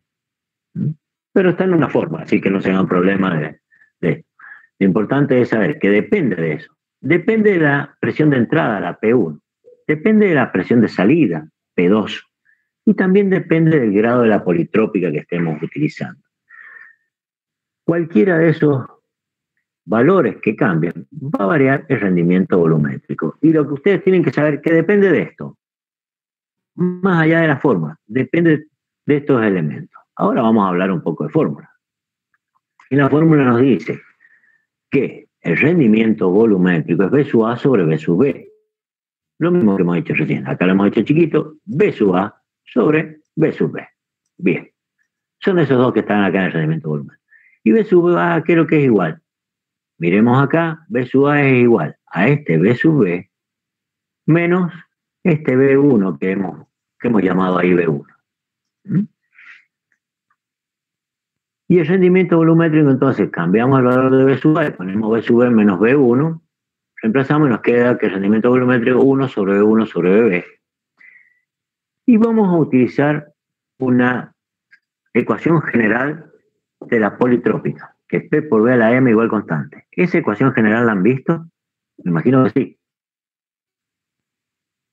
¿O no? Sí, profe. Bueno, y de ahí me voy a ir del tema. ¿Saben cómo, a partir de esta ecuación, sacar la ecuación porque esta es general de una politrópica, la ecuación particular de una diabática, de una isoterma, de una presión constante? ¿Saben hacerlo? ¿No se acuerdan o no lo han visto?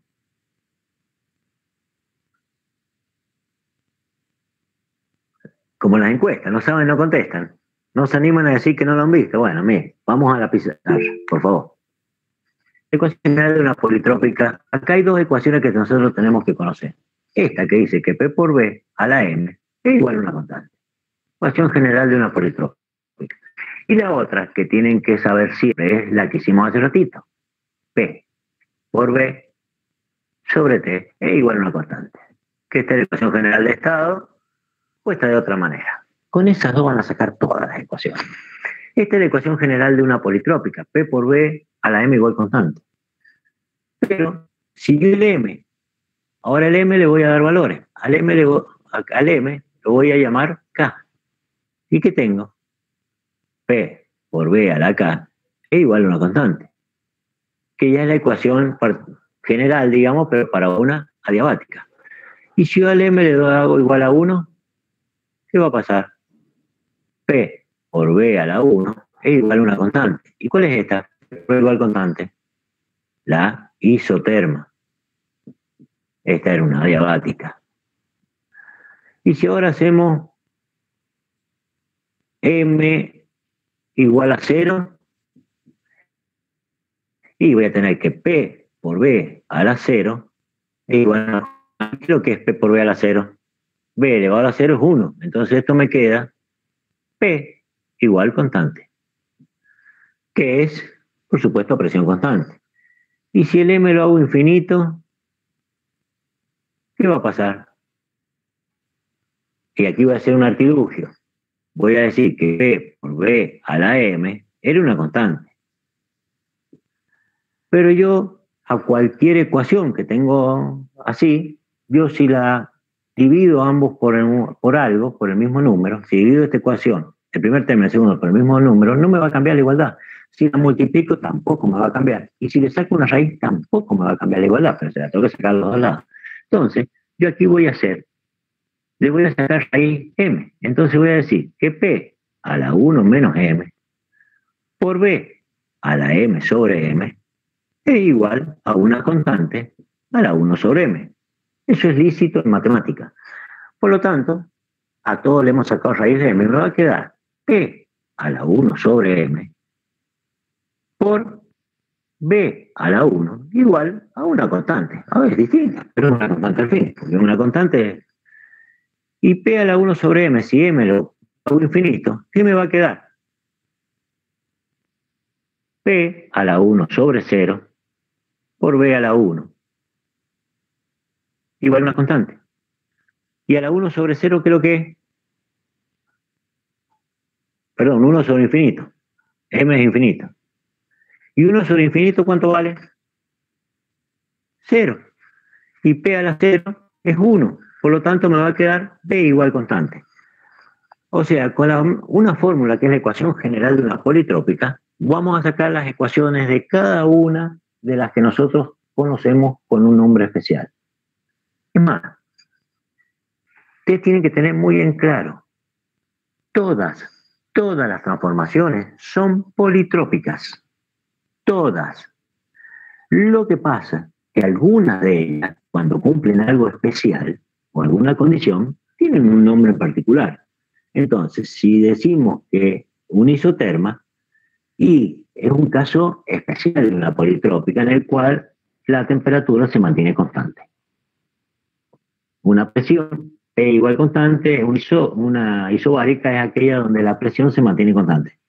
Pero El concepto es que todas son politrópicas. Algunas de esas politrópicas, cuando tienen una condición especial, tienen un nombre en particular. Han venido y le han puesto un nombre. En general son todas politrópicas. Por eso de la politrópica, el P por B a la M igual constante, nacen todas las demás. Bien.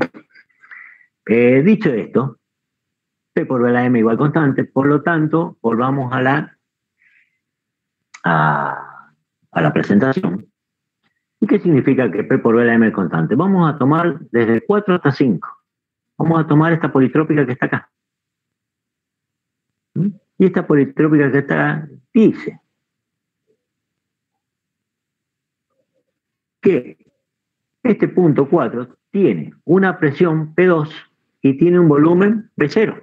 Acuérdense que tiene presión P2 y volumen B0.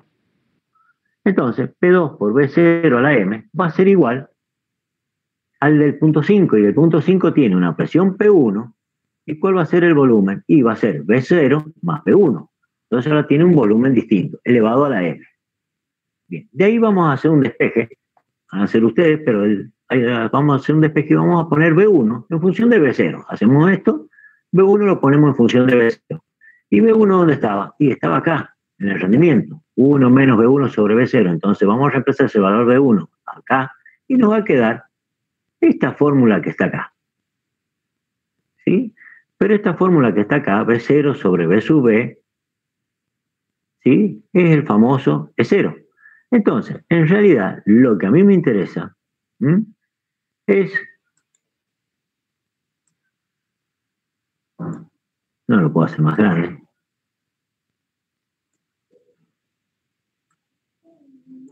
Bueno, no, todavía más.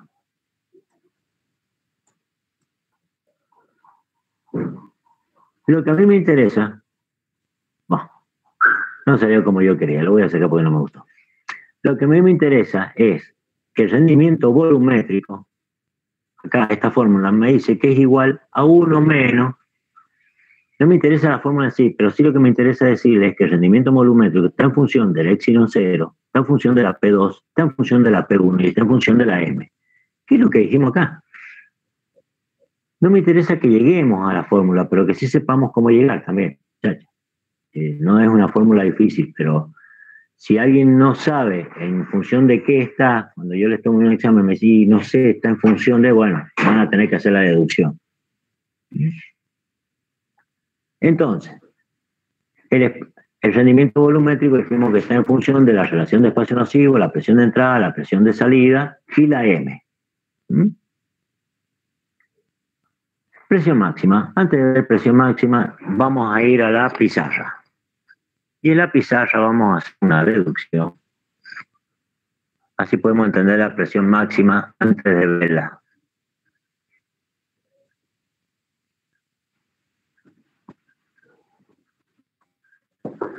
Bien.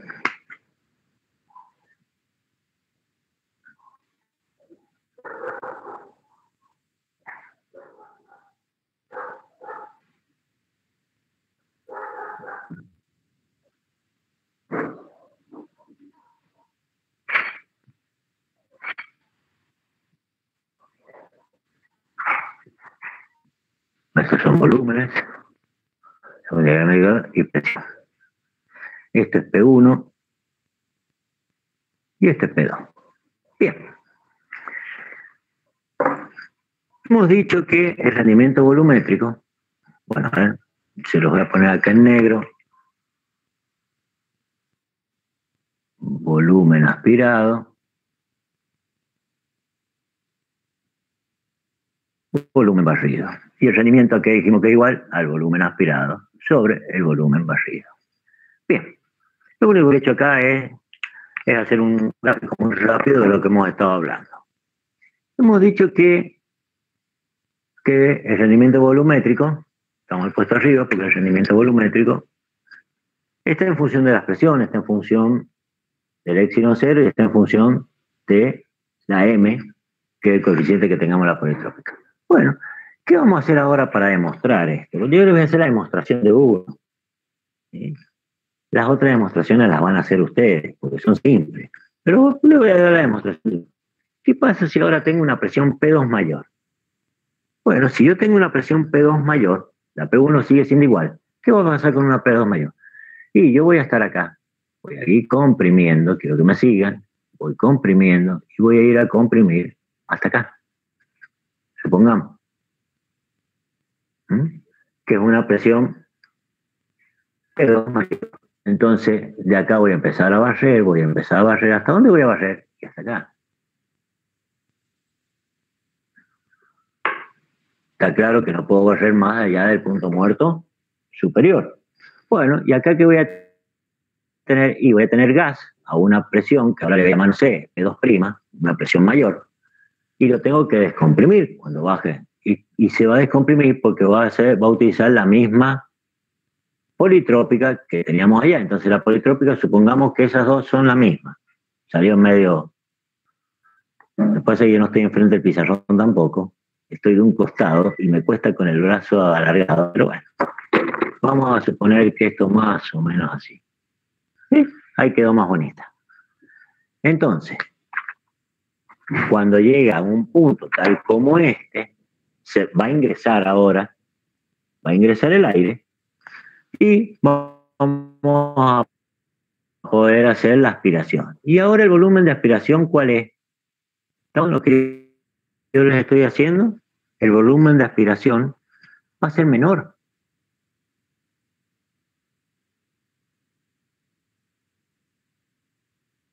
Al tener que descomprimir una presión más alta, con la misma politrópica que teníamos antes, y voy a ingresar menos.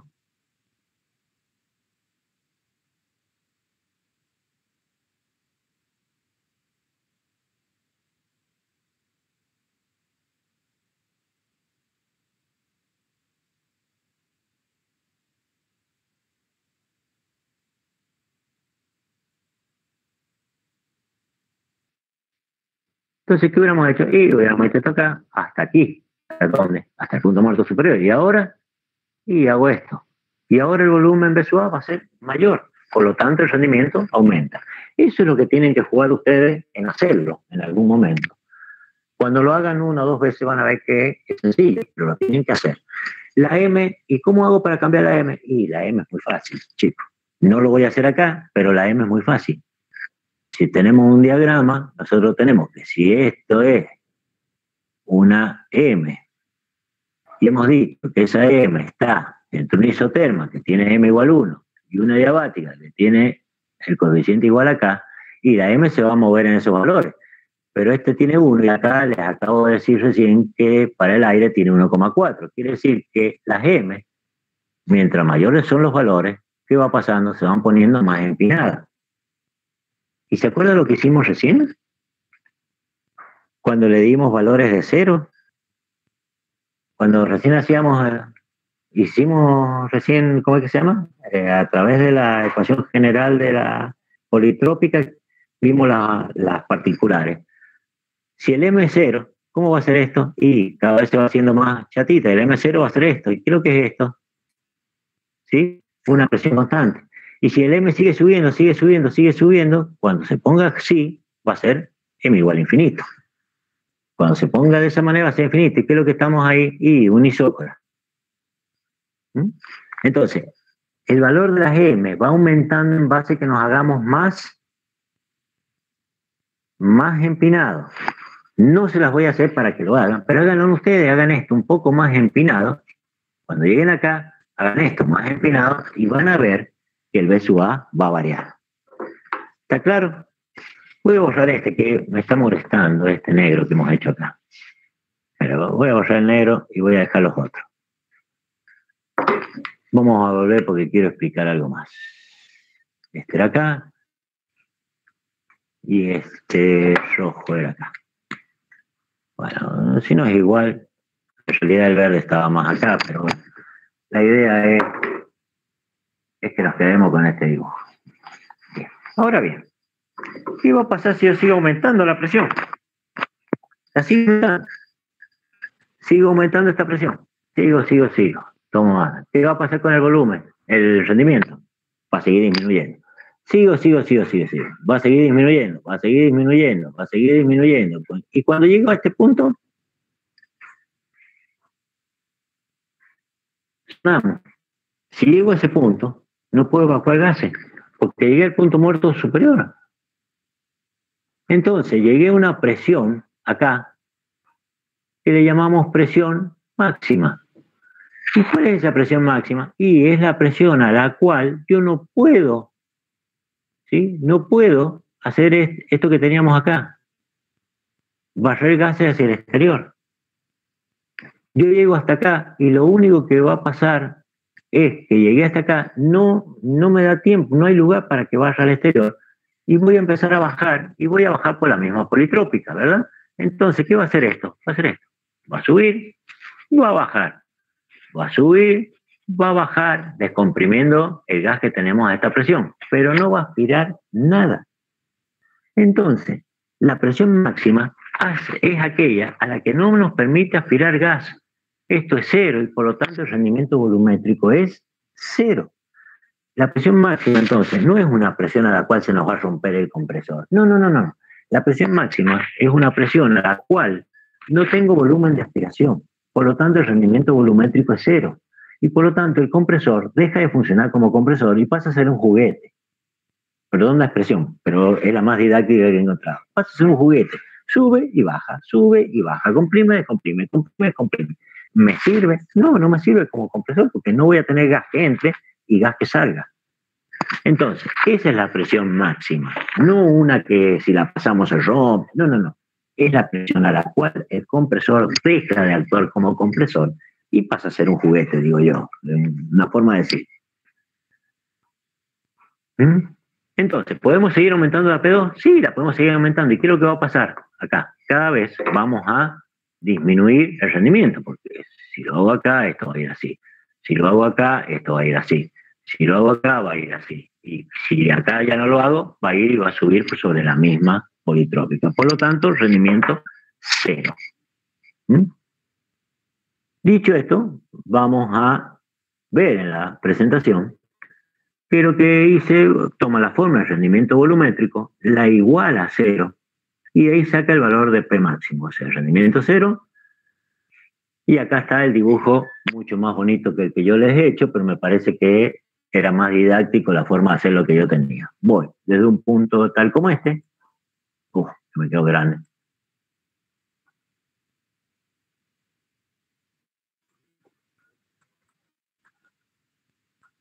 Entonces, voy de un punto tal como este, a un punto tal como este otro, subo y bajo, subo y bajo. Voy del punto muerto inferior al punto muerto superior, voy del inferior al superior, comprimo, y del superior al inferior descomprimo el gas que tenemos acá. Bien, ¿alguna consulta sobre la presión máxima? Y lo que hemos hecho de cómo aumento una presión P2, lo mismo pueden hacer con la presión 1, lo mismo pueden hacer con el de sub 0, y lo mismo pueden hacer con la M.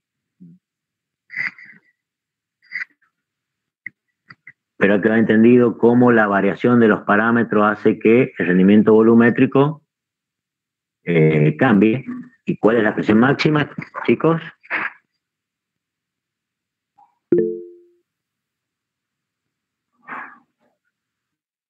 Sí, profe. Hola. Sí.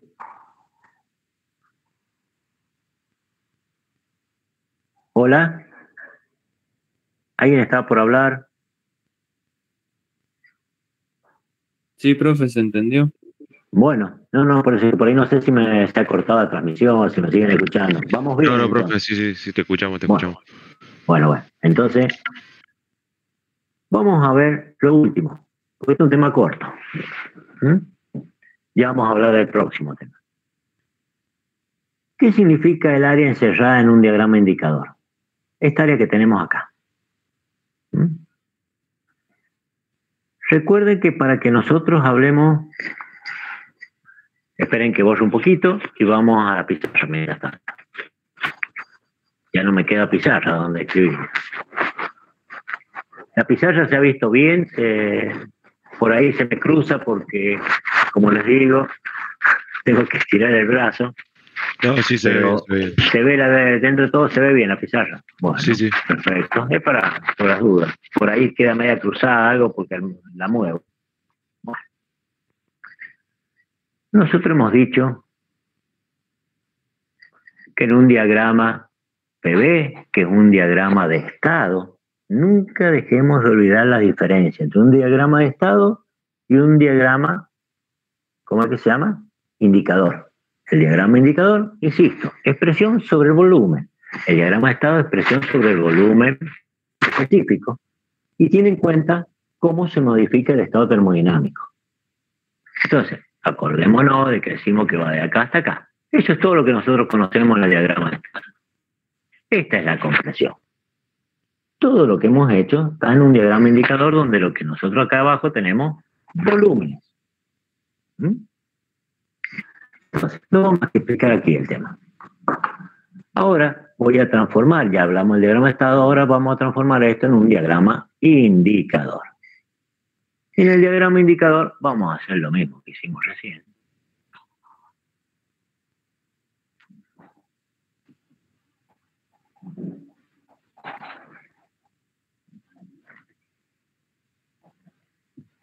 ¿Sí? Muerte superior, punto muerte inferior, presión P1, presión P2. Bien. Ahora bien, cuando hablamos de trabajo de circulación, que es en el diagrama de estado, el trabajo de circulación, sus dimensiones, ¿cuáles son? La dimensión del trabajo de circulación es un trabajo, será Newton, ¿sí? Por metro, un joule. Supongamos, un trabajo es, vamos a poner como joule, sobre la masa. ¿Se acuerdan de eso? El volumen específico, ¿qué es lo que es? El volumen específico, este chiquitito, es un volumen, vamos a decir que es un metro cúbico, sobre la masa, porque son específicos. El volumen específico es sobre la masa. Y el trabajo es por unidad de masa. Eso es lo que nosotros tenemos en la fórmula. El trabajo que nosotros sacamos en un diagrama de estado es trabajo por unidad de masa. Entonces, si vamos a un diagrama tal como indicador, no tenemos el trabajo. Si nosotros decimos las curvas hacia la izquierda, no tenemos el trabajo porque en realidad el trabajo de circulación lo podemos medir en un diagrama de estado y del punto de vista que tenemos, que hemos puesto ahí. El diagrama es por unidad de masa. La masa que yo tengo circulando, ¿sí? Desde este punto a este punto, ¿cuál es? La masa que me circula por ahí es la masa aspirada más la masa residual, o sea, toda la masa. Cuando voy de acá hasta acá, masa aspirada más residual. Ahora, en esta politrópica que tengo acá, ¿qué masa me está circulando? Es la masa que me circula ahí, es únicamente la masa residual, o sea, lo único que tengo es la masa que me ha quedado acá debido al espacio nocivo. Entonces, lo que tengo acá circulando, si lo pudiéramos denominar de esa manera, es la masa residual. Y de aquí en adelante, ¿qué tengo? De este punto para adelante tengo la aspirada que está entrando y la residual. Acá tengo las dos completas y acá tengo la residual más una parte de la aspirada porque la estoy sacando. Entonces, en conclusión, por acá circula, el de la izquierda, en esta expansión, circula masa residual. Y por acá circula una masa residual más una masa aspirada. Entonces, si yo tomo esta área, si yo tomo una curva, tomo esta curva de la de compresión y digo, puedo decir que todo esto que tenemos acá es como un trabajo de circulación, pero ojo, el trabajo de circulación es en el diagrama de estado, con B específico, pero puedo decir que esa área que hemos puesto ahí, es igual al trabajo de circulación multiplicado por la masa absorbida más la masa residual. Porque el trabajo de circulación creo que era esa área, pero era por unidad de masa en el otro diagrama. Pero la puedo asemejar de esta manera. Y lo voy a hacer con negro. Yo puedo tomar que esto que está acá, que es a la izquierda de qué? De esta expansión que teníamos acá, toda a la izquierda de la expansión, puedo decir en negro que el área, esa área, es igual al trabajo de circulación por la masa residual. Yo lo podría decir a eso. Quiere decir de que podemos llegar a tener que toda a la izquierda de esto, de la compresión, es el trabajo de circulación por una masa residual, pero la masa absorbida también. Y esto únicamente, toda a la izquierda, es la masa, es el trabajo de circulación por la masa residual.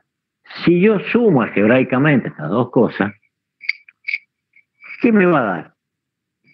Si lo sumo algebraicamente, me va a decir que el área que quedó acá encerrado entre los dos, la grande menos la chiquita, o sea, la que no sé, a ver si no, es el mismo color. Toda esta área, la voy a hacer así para decir que es la que me ha quedado encerrada, es igual al trabajo de circulación. Si sumo esto, o sea, si lo resto, porque una es de compresión y otra de expansión, si lo sumo, me va a quedar que es igual. Si sumo esto que está acá algebraicamente, me va a quedar por la masa. El área va a ser igual al trabajo de circulación encerrada ahí por la masa nada más que la absorbida. ¿Y qué significa eso? Y significa que para que me genere eso, me da una idea del trabajo o de la potencia necesaria que yo tengo para mover esa masa absorbida del compresor. Cuando nosotros decimos, y vamos a necesitar 5 HP, porque nosotros hablamos de energía siempre, pero en la jerga, o sea, en la industria ustedes, nadie habla de energía, habla de potencia. Y potencia es energía en el tiempo. Entonces le van a decir, mire, sí, usted va a decir, ¿cuántos joules? No, ¿qué joule? ¿Qué me venía? Aquí hablamos en watt, o en caballos, vapor, o en HP, pero nadie les va a hablar en energía. Nadie les va a decir, ¿cuántos joules tiene eso? No, no, no, esto tiene 5,5 CV, o 5,5 HP, o 5,5 watts, ¿sí? O 3000 watts. ¿Entienden lo que les digo? Entonces, esta área encerrada, ahora veamos después de haber hecho todo ese lío, veamos la presentación. Y en la presentación dice lo mismo. El área de 3, 4, 6, 7, que es la grande que nosotros dijimos, es el trabajo de circulación por la suma de las masas. Y el área 2, o sea, 5, 6, 7 y 2, es el área únicamente el trabajo de circulación por la masa residual, porque es la única masa que circula acá. Entonces, la suma algebraica entre las dos, que si suman una suma y la otra resta, lo que nos queda encerrado acá es el área, a ver cómo lo voy a decir igual que está acá, 3, 4, 5, 2, nos da una idea de la cantidad de trabajo que necesitamos para mover este compresor. Y cuando hablamos de trabajo también hablamos de una idea de la potencia que necesitamos. Más o menos quedó claro esto último. Sí, profe, se entendió. Bueno, de todas maneras, cuando hablamos de trabajo de circulación en termodinámica, es un trabajo por unidad de masa, siempre. Y nosotros hablamos de ecuaciones de estado. Lo único que me faltaba, ahora tengo coro, así que se ve que lo tengo enojado aquí ahora. Se me enojó el amigo. Bueno, chicos, esto es todo lo que tenemos de compresores. Esta es una clase corta, por ahí se nos ha hecho larga porque uno va a la pizarra y realmente por ahí se extiende. La he hecho un poquito más larga porque he tratado de cada uno de los temas explicárselo por ahí en la pizarra. Esto es todo lo que hablamos de compresores de gas. Nuestra próxima clase va a ser un poco más larga. Y eso, cuando empecemos la clase, la vamos a definir, si hacemos un corte o no. Eso dependerá de ustedes.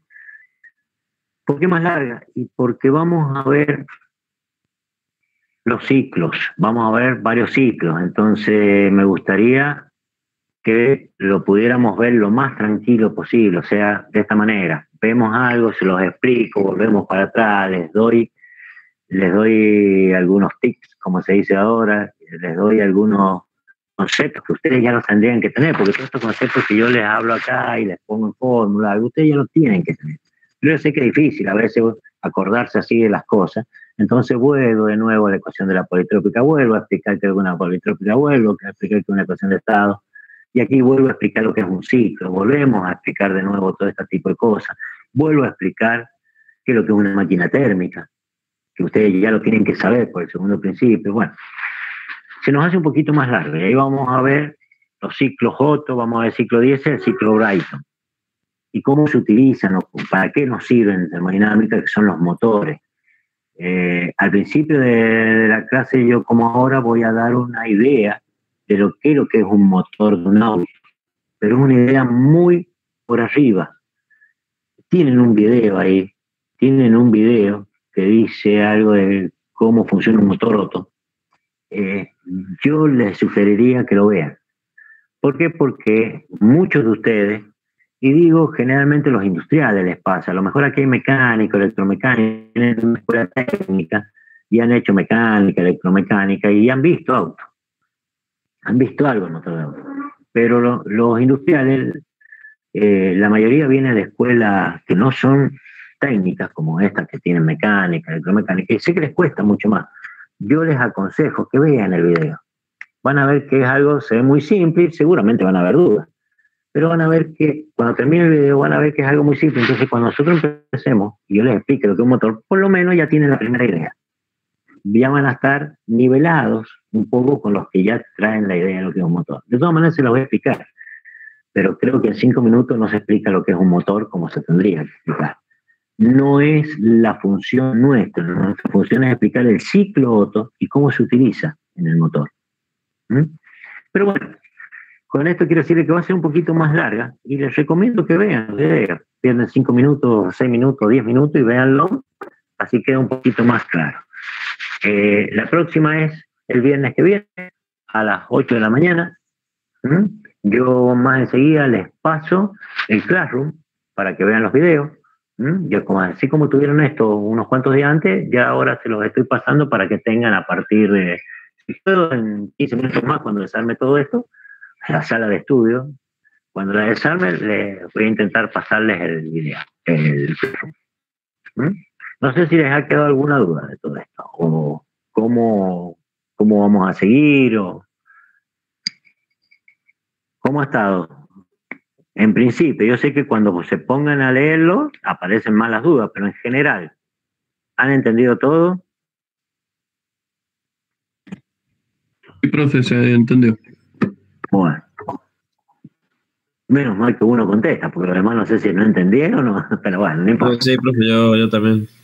Bueno, sí, profe, sí, se entendió. La idea es que esto que se denomina